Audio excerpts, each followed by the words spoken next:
வணக்கம். சிறகடிக்க ஆசை சீரியலில் இனி நடக்க போகுது அப்படின்னு தான் பார்க்க போகிறோம். இங்கே ரோகிணியை ஸ்ருதியோட அம்மா வந்து ரொம்பவே ஒரி பண்ணுறாங்க. எப்படியாவது நீ தான் வந்து மாப்பிள்ளை வந்து தனியாக ரெஸ்டாரண்ட் வைக்கிறது எல்லா வேலையும் நீ தான் பார்க்கணும் அப்படி இப்படின்னு சொன்னோன்னே என்ன வச்சுலாம் யூஸ் பண்ண பார்க்காங்க அப்படின்னு சொல்லி ரோகிணிக்கு ரொம்பவே கடுப்பாக இருக்குது. அப்போ மனோஜ் கேட்குறாங்க, என்ன அவங்க வந்து மிக்ஸி வாங்கிட்டு போனாங்களா, பணம் அனுப்பிட்டாங்களா அனுப்பலையா அப்படிங்கும்போது மனோஜ் அவங்க வந்து அனுப்பிட்டாங்களா அப்படிங்கிறாங்க. அனுப்பிட்டாங்களா, அப்போ காசை கொண்டா அப்படிங்கிறாங்க. ஆனால் சொல்லுதுன்னு தப்பான செய்யாதீங்க, எனக்கு ஒரு சின்ன செலவு வந்துருச்சு, அதுக்கு நான் அதை பயன்படுத்திட்டேன் அப்படிங்கும்போது, என்ன ரோகிணி நீ ஒரு பொருளை வந்து காலையிலே விற்றுருக்கு அதை உடனே பண்ண அப்படிங்கிறாங்க. மனோஜ் நான் கூட அந்த பணத்தை பயன்படுத்தக்கூடாதா அப்படிங்கும்போது, இங்கே பாரு ரோகிணி, சம்பளமே ஒரு மாதமாக கொடுக்கல, அடுத்த மாதம் சேர்த்தாரன்னு சொல்லி எல்லோரும் சொல்லியிருக்கேன். இந்த சூழ்நிலையில் புதுசாக 2 பேர் வேலைக்கு சேர்த்துருக்கோம் அப்படிங்கும்போது, 2 பேர் எங்கே சேர்த்துருக்கோம் அப்படிங்கும்போது, ஆமாம் புருஷன் முன்னாடி வந்தவளா 2 பேர் தானே சேர்த்துருக்கு அப்படிங்கிறாங்க.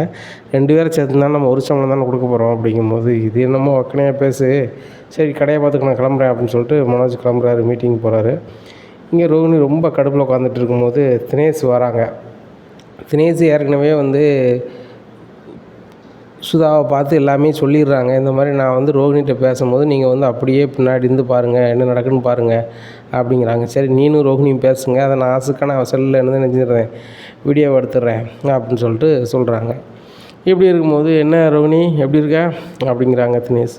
உன்னை யார் கடைக்கில் விட்டா அப்படிங்கிறாங்க. கடைக்கில் யார் ஏன் விடணும், இந்த ஏரியாவிலே பெரிய ஃபர்னிச்சர் கடை உங்கள் கடை தான்னு சொன்னாங்க அப்படிங்கும்போது, உனக்கு என்ன வேணும் அப்படிங்கும்போது, என்ன வேணும் தெரியாது, அவன்கிட்ட பணம் கேட்டால் நீ பணமே தரல, இப்போ தரேன் பிறகு தரேன்னு சொல்லி நீ ஏமாற்றிட்டே இருக்க, அதுக்கு நான் ஆள் கிடையாது, என்ன நீ யார், எப்பேற்பட்ட ஆள், ஒரு பிள்ளையை பார்த்து உங்கள் அம்மாட்ட கொடுத்துவிட்டு ஒன்றுமே நடக்காத மாதிரி கல்யாணம் முடியாத பையனை கல்யாணம் முடிச்சு நான் பெரிய பணக்காரன்னு சொல்லி இந்த வீட்டில் இருக்க, இப்போ நீ பணக்காரி இல்லை அப்படிங்கிற விஷயம் மட்டும்தான் தெரிஞ்சிருக்கு வீட்டில். நீ ரோகிணி வந்து பழைய சோத்தை வந்து புது சொத்தோடு வந்து குழப்பி வச்சுருக்கா அப்படின்னு தெரிஞ்சிச்சு அப்படின்னா நீ சின்ன பண்ணாமல் ஆயிடுவேன். அதுபோக இந்த முத்துக்கு மட்டும் தெரிஞ்சால் போதும், நீ அவ்வளோதான் முடிஞ்சே போன அப்படிங்கிறாங்க. இது எல்லாத்தையுமே வீடியோ எடுத்துக்கிறாங்க. உடனே ரோகிணியோட உள்ள பூரா இப்படி உள்ள இருந்திருக்கும் பொழுது அப்படின்னு சொல்லிட்டு பக்கத்தில் வராங்க. என்ன ரோகிணி நீ வந்து யாருக்குமே தெரியாமல் ஒவ்வொருத்தரையாக பணம் வாங்குத, பார்லர் வைக்காமல் சொந்த பார்லர் தான் வச்சுருக்க அப்படி இப்படின்னு சொல்லி ஏமாற்றிட்டுலேதுன்னு பார்த்தேன். ஆனால் நீ வாழ்க்கையே மறைச்சி தாங்க வந்திருக்கியா, அதுவும் உனக்கு ஒரு பிள்ளை இருக்கா, எப்பா இதில் எல்லாமே வந்து வீடியோவாக பதிவில் இருக்குது அப்படிங்கிறாங்க. இதை கேட்டால் ஆண்டி நீங்கள் எப்போ வந்தீங்க அப்படிங்கிறாங்க. எப்போ வந்தேண்ணா, நீங்கள் 2 பேரும் பேசிகிட்டு இருக்கும்போதே வந்துட்டேன் அப்படிங்கும்போது தினேஷ் சொல்கிறாங்க, சரி ரைட்டு, இது உங்களுக்கு சொந்தக்காரங்க தெரிஞ்சிருச்சு, சரிம்மா நீங்கள் அதெல்லாம் மறந்துடுங்க, நான் ரோகிணிட்ட வாங்க வேண்டியதை வாங்கிக்கிட்டேன் அப்படிங்கும்போது, நான் சொல்லி தான் நீங்கள் வந்தேன், என்னெல்லாம் நடந்திருக்குன்னு உன் வாயால் சொல்லுறது தான் அங்கே சொல்ல சொன்னேன், நீ என் வீட்டில் போய் நான் சொன்ன காசை வாங்கிக்கப்போ என் வீட்டுக்காரர் இருக்கார் அப்படிங்கிறாங்க. சரிம்மா அப்படின்னு சொல்லிட்டு நேராக கிளம்புறாரு. உடனே ரோகிணி வந்து தினேஷ் கால் பண்ணுறாங்க, நீ இப்படி மாட்டி விட்டேன்ன, இந்த ஆண்டி வந்து என்னை வந்து வச்சு செய்ய நினைக்கிறாங்க, இப்போ வேறு வந்து பெரிய பெரிய பொருள்லாம் எடுக்க போகிறாங்களா, அதுக்கு நான் பணம் கொடுக்கணுமா, நானாவே ஏற்கனவே ஒரு மிக்ஸி எடுத்துகிட்டு போனாங்க, அதுக்கே காசு கொடுக்கல, ஆண்டி ஒன்றும் எடுக்காதீங்க, நீங்கள் எடுக்கிறது எல்லாமே சீலிங் ஏசி எல்லாமே 1.5 லட்ச ரூபாய்க்கு மேலே ஆண்டி, வேண்டாம் ஆண்டி, 4 ஏசி எடுத்திங்கன்னா என்ன ஆண்டி ஆகும் அப்படிங்கும்போது, இங்கே பாரு நீ 2 லட்ச ரூபா என்கிட்ட வாங்கியிருக்க அப்படிங்கும்போது, ஆண்டி நான் உங்கள்கிட்ட 2 லட்ச ரூபா தான் வாங்கியிருக்கேன், அதுக்காக நீங்கள் இவ்வளோ பொருள் எடுப்பீங்களா அப்படிங்கும்போது, எம்மா இந்த விஷயத்த நான் மனோஜ்கிட்டையோ ஏன் உங்கள் மாமியார்கிட்டையோ சொன்னோம்னா நீ தரிசாயிருவ, உனக்கு தெரியும்ல அப்படிங்கிறாங்க. ஆண்டி தயவுசெய்துன்னு சொல்லிடாதீங்க அப்படிங்கிறாங்க. சொல்லக்கூடாதா, உன்னை பற்றி எல்லா விஷயமும் தெரிஞ்சிருச்சு, என்ன நான் கேட்க நேரம்லாம் என்ன செய்யணும், நீ பொருள் தரத்தான் செய்யணும், எனக்கு வேண்டியவங்களுக்கெல்லாம் நான் கிஃப்ட் பண்ணுவேன், அதுபோக என் மாப்பிள்ளை அந்த ரெஸ்டாரண்ட்டுக்கு போகவே கூடாது, நீ என்ன செய்வியோ ஏது செய்வியோ எனக்கு தெரியாது, என் மாப்பிள்ளை புதுசாக ரெஸ்டாரண்ட் ஆரம்பிக்கணும், என் பொண்ணு பேச்சை கேட்க மாட்டாரு, நீ கேட்க வைக்கணும். அப்புறம் அந்த முத்துக்கிட்டையும் மீனாக்கிட்டையும் ஸ்ருதியும் ரவியும் தேவையில்லாமல் பேசுகிறாங்களாம்.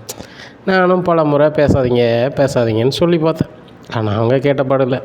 நீ என்ன செய்த, அவங்கள பேச வைக்கிறேன்னா இவ்வளவும் பண்ணிட்டேன்னா நான் உன்னை டிஸ்டர்பே பண்ண மாட்டேன், அதுபோக நான் பண்ண முடியாது வைக்க முடியாது அப்படின்னா நீனும் தினேஷும் பேசுனீங்களே அந்த அற்புதமான வீடியோவை என்ன மாமியார்ட்ட கொடுத்துருவேன், அவ்வளோதான், வேறு ஒன்றும் இல்லைம்மா அப்படிங்கிறாங்க.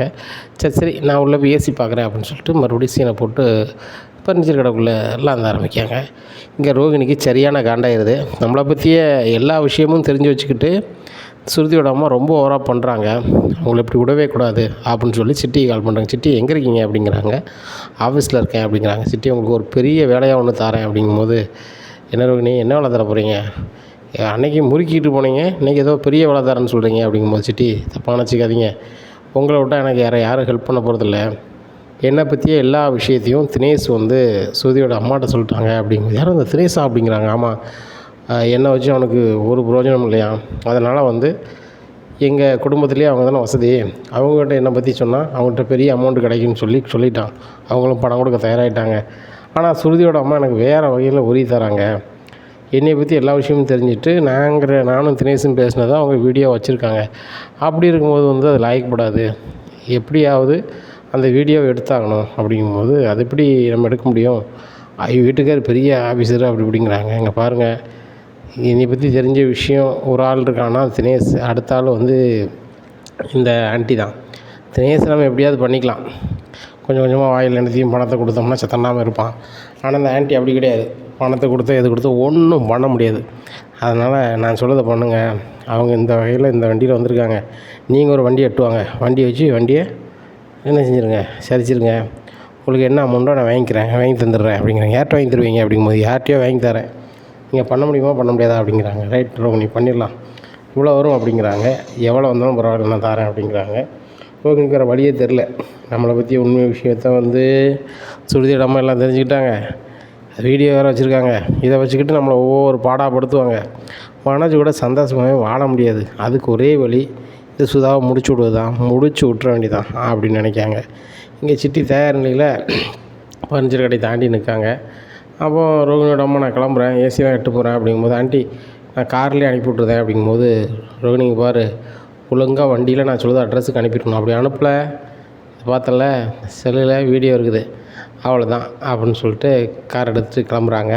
இனிமேல் சிட்டி கால் பண்ணி, சிட்டி அவங்க கிளம்பிட்டாங்க அப்படிங்கும்போது நானும் தயாராக தானே இருக்கேன் அப்படிங்கிறாங்க. முன்னாடியே போகிறாங்க. முன்னாடியே போய் காரை தட்டி விட்டோன்னா விழுந்துருந்தாங்க. அந்த செல்லுகள் எல்லாம் போயிருது. அதில் தான் வீடியோ இருக்குது. இங்கே மூச்சு பேச்சு இல்லை, நேராக ஆஸ்பத்திரி கொண்டு சேர்த்துக்கிட்டாங்க. அங்கே வாசுதேவன் வந்துருந்தார். வந்து பார்க்குறாங்க. ஸ்ருதியோட வீட்டுக்கார் விஜயா எல்லாருக்கும் தெரிஞ்சது. எல்லோரும் பார்க்க போகிறாங்க. அப்போ அண்ணாமலை முத்துட்டு சொல்லுதாங்க, இங்கே பாடுறா முத்து, நம்மளுக்கு பிடிக்குமோ பிடிக்கலையோ அவங்க நம்ம சொந்தக்காரங்க, நீனும் வரணும் அப்படின்னு சொல்லி கூட்டி போயிடுறாங்க.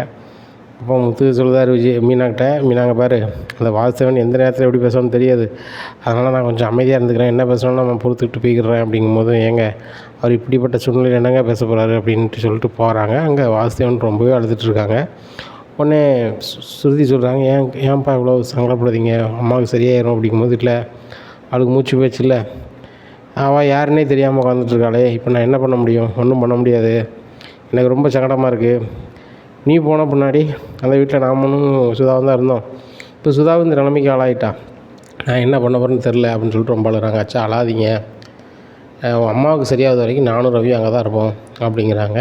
உடனே ரவி முழிக்கிறார், என்ன ரவி எங்கள் அம்மாவுக்கு இப்படி ஆயிருக்கு, நீ அப்பவும் வந்து வரமாட்டேன்னு சொல்லுவியா அப்படிங்கும்போது, நான் அப்படி சொல்கிற அளவுக்கு ஆள் இல்லை அப்படிங்கும்போது, சுதா மூலமாக இந்த பிளான் ஒர்க் அவுட் ஆகுதுன்னு சொல்லி வாசுதேவனுக்கு இதில் ஒரு வகை சந்தோஷம். விஜயாவுக்கு சந்தோஷம், அப்படி ஒரு சந்தோஷம்.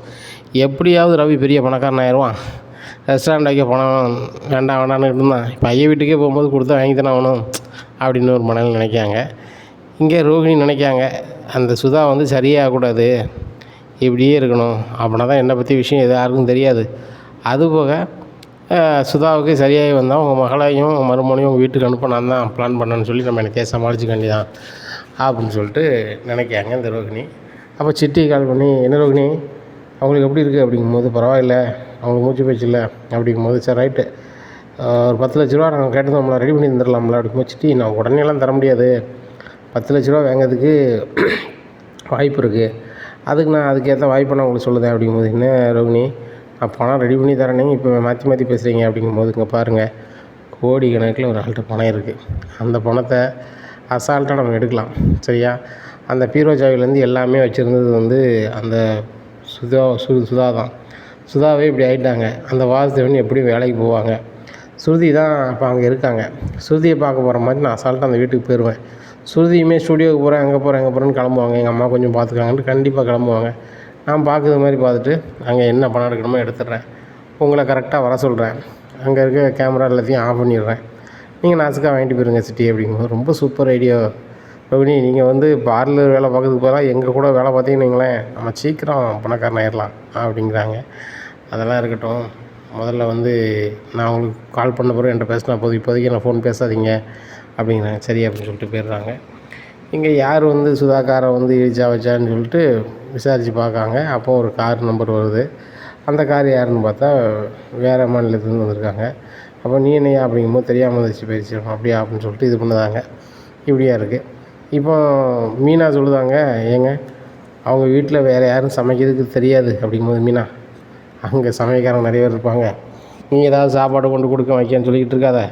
அந்த வாசுதேவன் இன்றைக்கி நமக்கு எப்படி இருக்காரு, நீ நாளைக்கு வீட்டுக்கு சோத்தை கொண்டு போகணுன்னு வச்சுக்கோ, வீட்டில் எதை காங்கனாலும் தேவையில்லாமல் உன்னே சொல்லிக்கிட்டு இருப்பார். உன்னை சொன்னால் எனக்கு சரியான காண்டாகும் அப்படிங்கும்போது, என்ன சொன்னால் உங்களுக்கு காண்டாகுமா, என்னை பற்றி யார் யாரெல்லாமோ என்னெல்லாமோ பேசுவாங்க, அப்போ உங்களுக்கு காண்டாகலாம் அப்படிங்கும்போது, மீனாங்க பாரு, நான் என் முன்னாடி என்னன்னாலும் பேசுவேன், என் முன்னாடி யாராவது பேசினா அதை விட்டு கொடுக்க மாட்டேன், வச்சும் பார்க்க மாட்டேன் அப்படிங்கிறாங்க. சரிங்க அப்படிங்கிறாங்க. இங்கே ஸ்ருதி வீட்டிலேருந்து போனோன்னே இங்கே வாசுதேவனுக்கு ரொம்ப சந்தோஷம். இங்கே அண்ணாமலை வீட்டில் வெறிச்சோடி கிடக்கு. அப்போது அண்ணாமலை சொல்லுவாங்க, டேய் முத்து, பல குரலும்ப அந்த பிள்ளை என்னத்தையா பேசிக்கிட்டு இருக்கும், விஜயா பேச்சுக்கு மறுத்து பேசுறதுக்கு ஒரு ஆள் இந்த வீட்டில் இருக்குது, விஜயாவுக்கு ஒரு மாமியார் இந்த வீட்டிலே இருக்குது அப்படின்னு நான் சந்தோஷப்பட்டேன். இப்போ அந்த பிள்ளையும் போய் வீட்டில் இருக்குது, அது ஒழுங்காக சாப்பிடலே தெரியலையே அப்படின்ட்டு அண்ணாமலை சொல்லிகிட்டு இருக்காங்க. உடனே முத்து சொல்கிறாரு, ஏப்பா ரவியே சூப்பராக சமைப்பான், அது போக அங்கே சமையல்காரங்களாம் இருக்காங்க, ஒன்றும் பிரச்சனை இல்லைப்பா, அது போக அவங்க வந்து அங்கேயே இருந்துட மாட்டாங்க, அவங்க வீட்டு இதுதானப்பா, இங்கே வந்துடுவாங்க, அவங்க அம்மாவுக்கு சரியானவங்க வந்துடுவாங்கப்பா, நீ கொலைப்படாதப்பா அப்படிங்கும்போது, அது என்னமோ சரிதான், இக்கட்டான சூழ்நிலையில் அவங்க கூட இருக்குது சரிதானே அப்படின்ட்டு இருக்காங்க. நானும் அதான்ப்பா ஒன்றும் சொல்லலை, ரவி தான்ப்பா ஃபோன் பண்ணி எனக்கு அங்கே இருக்க ஒரு மாதிரி இருக்குது, எனக்கு வரட்டா அப்படின்னா, இல்லை மாமியாருக்கு அப்படி இருக்குது அதனால் அங்கே இருன்னு நான் சொன்னேன் அப்படிங்கும்போது, அதான் சரி முத்து, இப்போதைக்கு அவன் வரக்கூடாது, அங்கே தான் இருக்கணும், ஐயக்கிட்ட பணம் வாங்கி நான் தொழில் பண்ண மாட்டேன்னு சொல்லுது சரிதான், ஆனால் ஐயலுக்கு ஒரு இக்கட்டான சூழ்நிலை வரும்போது கூட இருக்கணும், உறவாக கூட இருக்கணும், மருமனாக கூட இருக்கணும், இருந்தால் ஆகணும் அப்படிங்கிறாங்க. அதுவும் சரிதான்ப்பா அப்படின்னுட்டு இருக்காங்க. இங்கே சத்யா ஃபோன் பண்ணுதாங்க, மாமா சீதாவோட மாப்பிள்ளை ஃபோன் பண்ணாப்புல அப்படிங்கிறாங்க. என்ன விஷயம் அப்படிங்கிறாங்க. அவர் ஃபோன் பண்ணி டிரைவர் கூடலாம் பேசக்கூடாது வைக்கக்கூடாதுன்னு சொல்கிறாங்க அப்படிங்க. எந்த டிரைவர் கூட பேசக்கூடாதுன்னு சொல்கிறான் அப்படிங்கிறாங்க. மாமா உங்கள் கூட தான் பேசக்கூடாது அப்படின்னு சொல்கிறாரு. அது போக நான் ஒரு சர்க்காரில் வேலை பார்க்க, நான் ஒரு காய் சட்டக்காரன், அவன் வந்து தண்ணி சாப்பிட்டுல இருந்தவன், ஒன்றத்துக்கு ஆகாதவன், அவங்க கூடலாம் நீ வந்து மாக்கிட்டு இருந்தேன்னா எனக்கு மறுவாதி இருக்காது, அதனால் நீ பேசாத வைக்காத, உங்கள் அம்மாட்டையும் சொல்லு அப்படின்னு சொல்லிட்டாரு. எனக்கு ரொம்ப கடுப்பாயிட்டுமாம்மா, எனக்கு எல்லாமே நீங்கள் தான், எனக்கு எவ்வளோ விஷயம் பண்ணியிருக்கீங்க, எங்கள் வீட்டுக்கு எவ்வளோ பண்ணியிருக்கீங்க, ஆனால் கொஞ்சம் கூட அந்த அருண் அப்படி நினைக்க மாட்டுறாரு அப்படிங்க. டே அருணே, நம்மளை பற்றி அவனுக்கு என்ன தெரியும், விடு, அந்த அருண் அப்படி தான் சத்யா, நீ கவலைப்படாத என்ன அப்படிங்கும்போது, வேறு எதுவும் சொன்னானா அப்படிங்கும்போது, உனக்கு நான் நல்ல வேலை பார்த்து வாங்கி தரேன், அந்த முத்து சொல்லுதான்னு சொல்லிவிட்டு நீ அந்த சின்ன வேலைக்கு போயிடாத, உனக்கு பெரிய வேலை வாங்கி தரேன் அப்படின்னு சொல்லுதாரு. மாமா நான்லாம் போக மாட்டேன், நீங்கள் சொன்ன முருகேசன்கிட்ட சொன்னீங்களா, அவர் ஆஃபீஸில் போய் கணக்கில் இதுக்கு நான் அதுதான் போவேன் அப்படிங்கிறாங்க. டே இருக்கிறத விட்டு பறக்கிறதுக்கு ஆசைப்படக்கூடாது. அதுபோக அந்த முருகேசன் ரொம்ப நல்ல ஆள், நம்ம நல்லது செஞ்சு நல்ல அவருக்கு வேலை செஞ்சோம்னாக்கா கண்டிப்பாக நம்ம நிலைமைக்கு கொண்டு வருவார், நல்ல சம்பளம் கொடுப்பாருடா, எனக்கு கிட்டத்தட்ட 20 வருஷத்துக்கு மேலே தெரியும், ரொம்ப நல்ல ஆள் அப்படிங்கும்போது, மாமா உங்களுக்கு தெரிஞ்சால் கண்டிப்பாக நல்ல ஆளாக தான் இருக்கும், நான் அந்த ஆள்கிட்ட தான் போக போகிறேன் அப்படிங்கிறாங்க. உடனே எங்கள் சீதா வந்து வீட்டுக்கு வராங்க. வந்துட்டு என்ன சத்யா அப்படின்னு சொல்லி ரொம்ப தோரணையாக பேசுகிறாங்க. என்ன சீதா இங்கே இருக்கும்போது நான் ஒரு மாதிரி இருந்தால் அங்கே போனோன்னு தோரணையாக பேசுகிறேன் அப்படிங்கும்போது, நான் ஒரு வேலைக்கார முன்னாடி அப்படி தான் பேச முடியும், அதுபோக எனக்கு சொத்து பத்து இருக்குது, நீங்கள் வாடகை வீட்டில் இருக்கீங்க, ரொம்ப நேரம் இருக்க முடியாது, அம்மா அவங்க அப்படிங்கிறாங்க. என்ன சீதா எப்படி பேசுகிறேன், நாங்கள் வாடகை வீட்டில் தான் இருக்கேன், இதே வாடகை வீட்டில் தான் நீ இருந்தால் மறந்துடாத அப்படிங்கும்போது, அது நினைவு இருக்குது, இனிமேல் அது நினைக்கிற மாதிரிலாம் நான் இல்லை, நான் கிளம்புறேன் அப்படின்னு சொல்லிட்டு ஒரு ஸ்வீட் பாக்ஸோடு நேராக போகிறாங்க கோயிலுக்கு. வா சீதா வா அப்படிங்கிறாங்கம்மா. நான்லாம் வரல, எனக்கு நேராக ஆகுது, கிளம்புறேன், கார் என்ன நிற்குது அப்படிங்கும்போது, என்னடி மீனா ஃபோன் பண்ணி வர சொல்லுவோம் அப்படிங்கும்போது, ஏம்மா நான் சொல்லுறது தப்பாக நினச்சிக்காத, மீனா கிட்ட பேச எனக்கு பிடிக்கல, அந்த மாமாட்ட பேசுறதும் பிடிக்கல, என் வீட்டுக்காரர் எங்கே பார்த்தாலும் வந்து முறைக்கிறது வைக்கிறது, அவர் என்ன இது பண்ணுறது, என் வீட்டுக்காரர் அப்படி என்ன பண்ணிட்டாரு, அவர் வந்து தப்பு செஞ்சவங்கள தானே இது பண்ணியிருக்காரு, மாமாவை நான் ஒழுங்காக நடந்துக்கிட்டாரு, ரொம்ப ஓவராக பண்ணுறாரு, அதுபோக என் வீட்டுக்காரர் ஒரு பெரிய வேலையை சத்யாவுக்கு சொன்னால் அந்த வேலைக்கு போக மாட்டானா, இவன் முத்து மாமா சொன்னது தான் போவானா, அதுபோக முத்து மாமா போகக்கூடாதுன்னு சொல்லியிருக்காரு அப்படிங்கும்போது, மாப்பிள்ளை அப்படி என்றைக்குமே சொல்ல மாட்டார் அப்படிங்கும்போது, ஏன் மாப்பிள்ளை உனக்கு மாப்பிள்ளை கிடையாதாம்மா, மருமகம் கிடையாதா, நீங்கள் வந்து மீனாக்கா மாப்பிள்ளையை தள்ள தூக்கி வச்சு கொண்டாடுவீங்களா அப்படிங்கும்போது, மீனா வந்துருக்காங்க. சித்தாவா அப்படிங்கும்போது, மீனா பழைய சித்தாவா வரல, இவா வந்து காக்கி சட்டக்காரனோட பொண்டாட்டியாக வந்திருக்கா, பெரிய பணக்காரியாக வந்திருக்கா, பவுஸில் நிற்கா, நான் பேசுகிறது கூட பதில் பேச்சு பேசிகிட்டு இருக்கா அப்படிங்கும்போதேம்மா, விடுமா நம்ம சீதா தானே அப்படிங்கும்போது, என்ன நம்ம சீதா எனக்கு நேரம் ஆயிடுச்சு நான் கிளம்புறேன் அப்படின்னு சொல்லி கார் எடுத்துகிட்டு கிளம்பிடுறாங்க. டிரைவர் போட்டுன்ட்டு. இங்கே மீனாவுக்கு ஒன்றும் விடலை. என்னம்மா இப்படி சீதா இப்படி இருக்கா அப்படிங்கும்போது, அதாண்டி எனக்கு ரொம்ப ஆச்சரியமாக இருக்குது. போய் கொஞ்ச நாள்லேயே மாறிட்டாளே. நான் 3 பிள்ளைகளையும் சங்கடப்பட்டு தானே வளர்த்தேன்.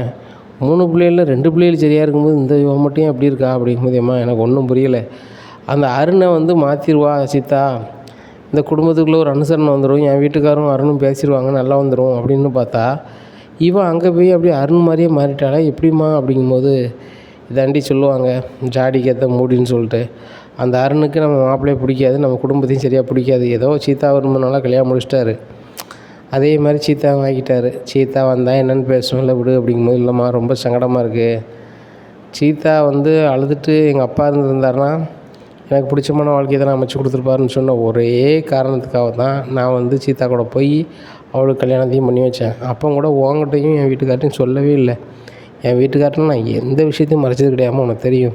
ஆனால் இந்த விஷயத்தில் மறைச்சேன். என் வீட்டுக்காரர் அதெல்லாம் வந்து மறந்துட்டு இன்னும் சேர்த்துக்கிட்டாரு. ஆனால் அந்த அருண் பண்ண தப்பெல்லாம் வந்து ஒரு பொருட்டாக எண்ணாமல் தன்னை வந்து நியாயவாளி மாதிரி காட்டிக்கிட்டு சீதா மட்டும் அனுப்பி நம்ம உள் வீட்டுக்குள்ளேயே ஒரு வேலையை பார்த்துட்ருக்காரு. அப்படிங்கும்போது, சரி மாப்பிள்ளை தான் நம்ம சொன்னார் முன்னாடியே, நம்ம தான் கேட்கல. முத்து மாப்பிள்ளையை நம்ம என்னமோ நினச்சோம், ஏன் மாப்பிள்ளை இப்படி பண்ணுதாரு வைக்காருன்னு சொல்லிட்டு. கடைசியில் மாப்பிள்ளை சொல்லதாண்டி சரியாக இருக்குது. அந்த அருண் வந்து திருந்த போகிறதில்ல. நம்ம வந்து சீதாவுக்கு நல்லதுன்னா தூரத்துலேருந்து ஏதாவது செஞ்சுட்டு வந்துடும்டி அப்படிங்கும்போது ரொம்ப கஷ்டமாக இருக்குமா அப்படிங்கும்போது, பாவா நம்ம போய் சாமி கும்பிட்டு வரோம்னு சொல்லி சாமி கும்பிட்டு வராங்க. அப்போ முத்து பண்டை வாங்கிட்டு வராங்க, கேக்கெலாம் வாங்கிட்டு வராங்க. உடனே இதை பார்த்துட்டு மீனா, என்னங்க கேக்குலாம் கையில் இருக்க மாதிரி இருக்குது, பண்டமாக வந்திருக்கு அப்படிங்கும்போது, மீனா இன்றைக்கி அத்தைக்கு பிறந்தநாள் உனக்கு தெரியுமா தெரியாதா அப்படிங்கும்போது, ஏம்மா இன்றைக்கி உனக்கு பிறந்தநாளா அப்படிங்கும்போது, அதெல்லாம் நினைவு எங்கிட்டே வச்சுருக்கேன் அப்படிங்கும்போது, உங்களுக்கு எப்படிங்க தெரியும் அப்படிங்கும்போது, நான் கல்யாணம் முடிஞ்ச புதுசில் வந்து சத்யா சொன்னான். சத்யா பிறந்தநாளில் இருந்து ஒரு வாரம் கழிச்சு உங்கள் அம்மா பிறந்தநாள்னு சொல்லிட்டு, சத்யா பிறந்தநாள் முடிஞ்சு ஒரு வாரம் அன்றைக்கி தான் முடியுது. அப்போ இன்றைக்கி தானே உங்கள் அம்மாவுக்கு பிறந்தநாள். சரி அத்தைக்கு ஃபோனில் மட்டும் வாழ்த்துனா நல்லா இருக்காது, நேர்லேயும் போய் வாழ்த்திட்டு தான் வந்திருக்கேன் அப்படிங்கும்போது, அப்படியே சீதாவோட அம்மா அப்படியே அழுதுடுறாங்க. ஏன் தழுதுறீங்க, நான் பண்ணது உங்களுக்கு பிடிக்கலையா அப்படிங்கிறாங்க. மருமோனை, என் வீட்டுக்காக இருந்தால் கூட இப்படி பண்ணியிருக்க மாட்டார், பண்ண நினைக்க மாட்டார். பெற்ற அம்மையோட ரொம்ப மேலே வச்சு பார்க்கிங்க, உங்கள் குணம் யாருக்கு வராது.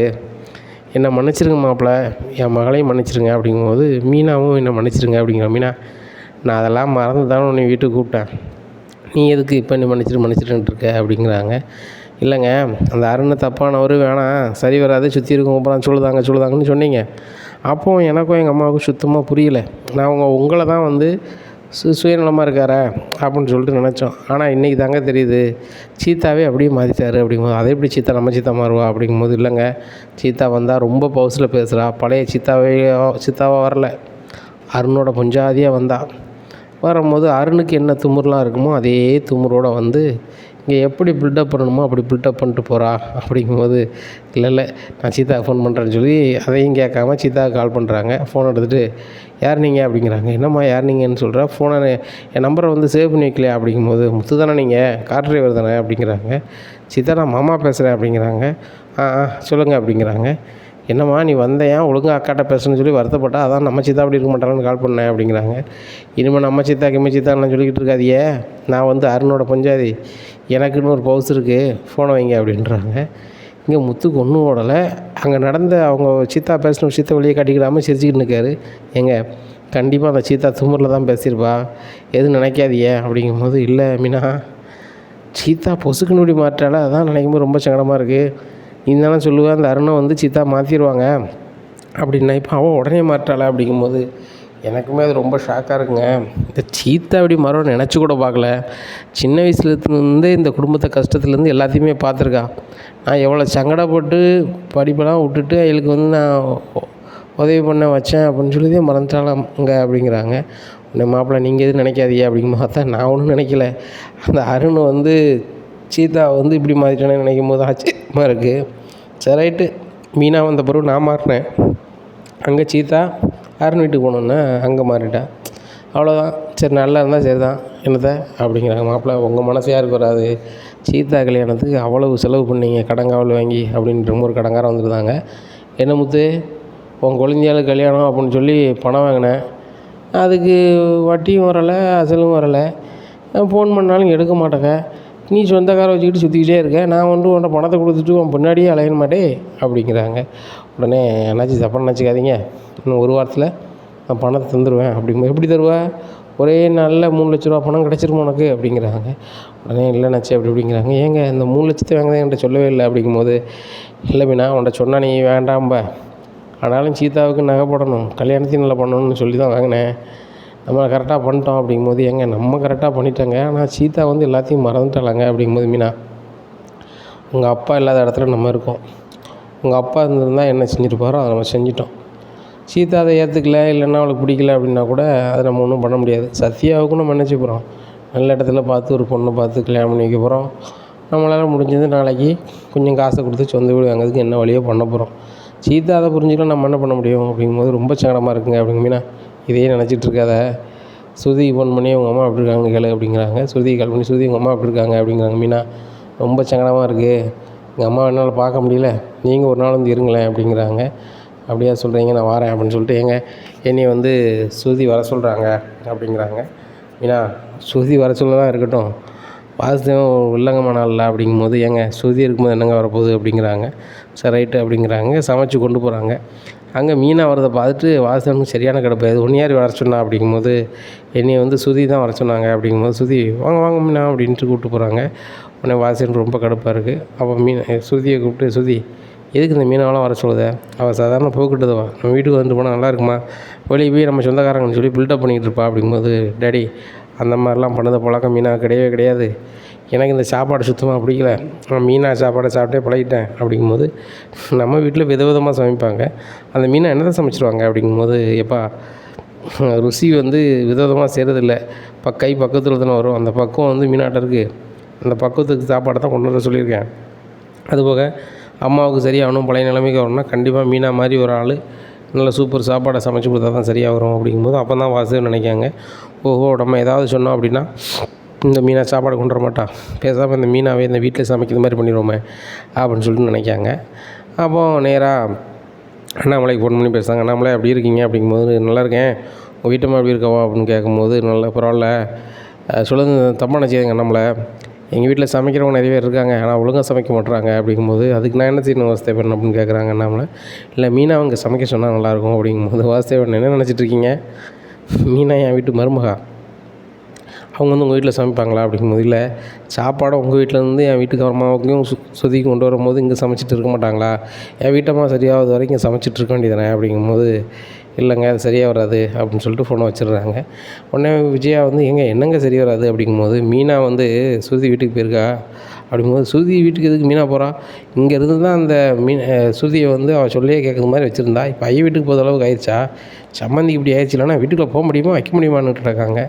உடனே இங்கே பாரு, வாசுதேவன் வந்து மீனாவை அங்கே சமைச்சிக்கிட்டு அங்கே ஸ்ருதிக்கும் கொடுத்துக்கிட்டு அந்த வீட்டில் சுதாவை பார்த்துட்டு இருக்கணுங்க அப்படிங்கும்போது, ஏங்க இது எவ்வளோ பெரிய வாய்ப்புங்க, அவங்க எவ்வளோ பெரிய பணக்காரங்க, அவங்களுக்கு வந்து சமைச்சு கொடுத்தா வேணா கெட்டா போவா அப்படிங்கும்போது, சரி அவள் அங்கே சமைச்சு கொடுப்பா, நீ இங்கே சமைச்சிருவியா அப்படிங்கும்போது, அது எப்படிங்க முடியும், அங்கேயும் சமைச்சு வச்சுட்டு இங்கேயும் சமைக்க வேண்டியதான் அப்படிங்கும்போது, ஒரு ஆள் வந்து 2 ஓனர் கீழே வேலையை பார்க்க முடியாது, அப்படி இருக்கும்போது 2 வீட்டில் சமைக்கணுமா அப்படிங்கிறாங்க.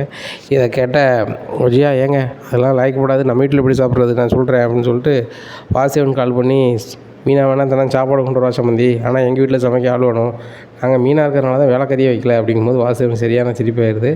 நேராக மீனாட்ட போய் சொல்லுதாங்க, மாமியார் பேசுனாங்க, பொண்ணு இங்கே சமைச்சு கொடுக்க சொல்லலான்னு பார்த்தா எங்கள் வீட்டில் வேலைக்காரி இது இல்லை, எங்கள் வீட்டில் உள்ள ஒரே வேலைக்காரி மீனா தான், அதனால் மீனா சமைச்சா தான் சரியாக வரும்னு எங்கள் மாமியார் சொல்லுதாங்க.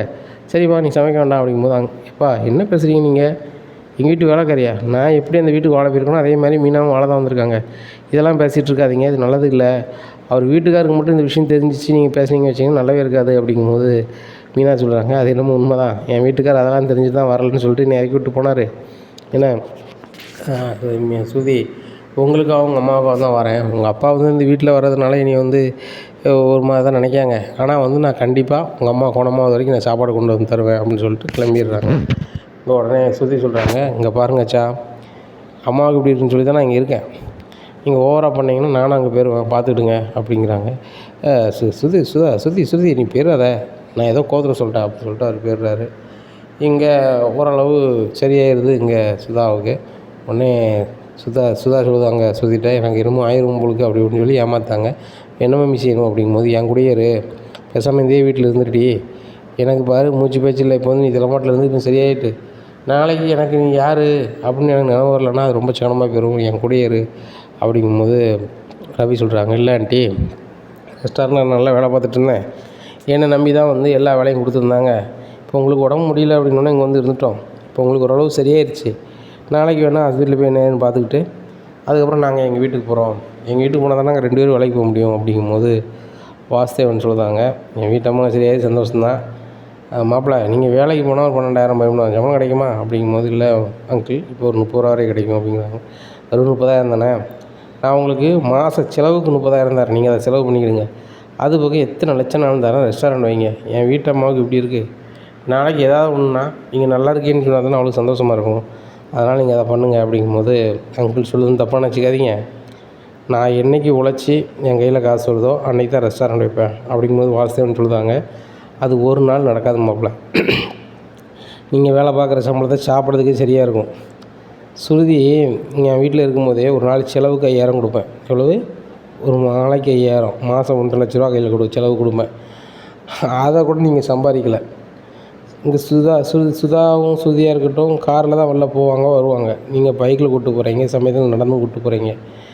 என் பிள்ளைலாம் வந்து நீங்கள் சொல்கிறதெல்லாம் கேட்டுக்கிட்டு இருக்க முடியாது, சுருதி அப்பா பணம் தரேன், நீ பெரிய ரெஸ்டாரண்ட்டாக ஆரம்பி, மாப்பிள்ளை மாதிரி ஒரு 50 பேர் வேலைக்கு வச்சு நீனே நடத்து அப்படிங்கும்போது, எப்பா அது என்னால் முடியும், ஆனால் என் வீட்டுக்காருக்கு பிடிக்காத நான் செய்ய மாட்டேன் மம்மி, நான் கிளம்புறேன் அப்படிங்கும்போது, என்னடி எனக்கு இப்போ தான் பரவாயில்லாமல் நான் பேசுகிறேன் அதுக்குள்ளே கிளம்புறேன்னு சொல்கிறேன் அப்படிங்கும்போது, இல்லை இங்கே இருந்தோம்னா கண்டிப்பாக அவன் வீட்டுக்காரர் என்னத்தையாக சொல்லிகிட்டு இருப்பாருமா, சரி கிடையாது அப்படின்னு சொல்லிட்டு வீட்டுக்கு போயிருந்தாங்க.